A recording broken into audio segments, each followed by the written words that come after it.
ଗୋ ସେବକ ଭାଇ ମାନେ ଟିକେ କାନ ମନ ଧ୍ୟାନ ଦେଇ ଶୁଣ। ସେପଟେ ଆମ ବିଜେପି ନେତା ସୁଧାଂଶୁ ତ୍ରିବେଦୀ କହିଲେଣି କ'ଣ ଦେଶୀ ଗାଈ ଆମ ଗୋମାତା, ଆଉ ଦର୍ଶୀ ଗାଈ ଆମ ଗୋମାତା ନୁହଁ। ତା ମାନେ ଆଗରୁ ଆମ ଦେଶ ଗୋମାଂସ ସପ୍ଲାଇରେ, ଗୋମାଂସ ରପ୍ତାନୀରେ 9 ନମ୍ବର ସ୍ଥାନରେ ଥିଲା। ଆଉ ଏବେ କ'ଣ ଶୁଣିବାକୁ ମିଳିଲାଣି, କ'ଣ ଶୁଣିବାକୁ କ'ଣ ଏବେ ତ 2 ନମ୍ବରରେ ଅଛି। ଆଉ ଯଦି ଜର୍ସି ଗାଈ ଆମ ଗୋମାତା ନୁହଁ ତାଙ୍କ କହିବା ଅନୁସାରେ, ତାହେଲେ ତ ଡେଲି ରପ୍ତାନୀ ଯଦି ହେଲା, ଆଉ ଜର୍ସି ଗାଈ ପାଳିକି ଯଦି ରପ୍ତାନୀ କଲେ, ତାହେଲେ ତ ଆମ ଦେଶ 1 ନମ୍ବରକୁ ଯିବା ଫାଇନାଲ। ତେଣୁକରି ଆମ କଥା ନହେଲା ନାହିଁ, ସେଇ ସାରଙ୍କ, ସେଇ ସୁଧାଂଶୁ ତ୍ରିବେଦୀ ସାରଙ୍କ କହିବା ହିସାବରେ ଜର୍ସି ଗାଈ ଆମ ଗୋମାତା ନୁହଁ। ଆପଣ ଏଥିରେ କ'ଣ କହିବେ?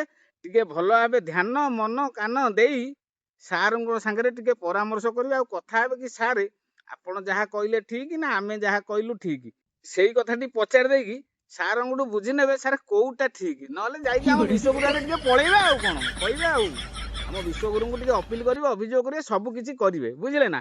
ଗୋସେବକ ଭାଇ ମାନେ ଧ୍ୟାନ ଦେବେ, ମୋ କଥାକୁ ଦେହକୁ ନେବେନି, କିନ୍ତୁ ମୋର ଏଇ ଭିଡିଓଟାକୁ ଦେହକୁ ନେବେ, କାହିଁକିନା ସେଇ ସାରଙ୍କ ଉପରେ ଦେହକୁ ନେବେ। ହେଲା, ରହିଲି, ନମସ୍କାର, ଜୟ ଗୋମାତା।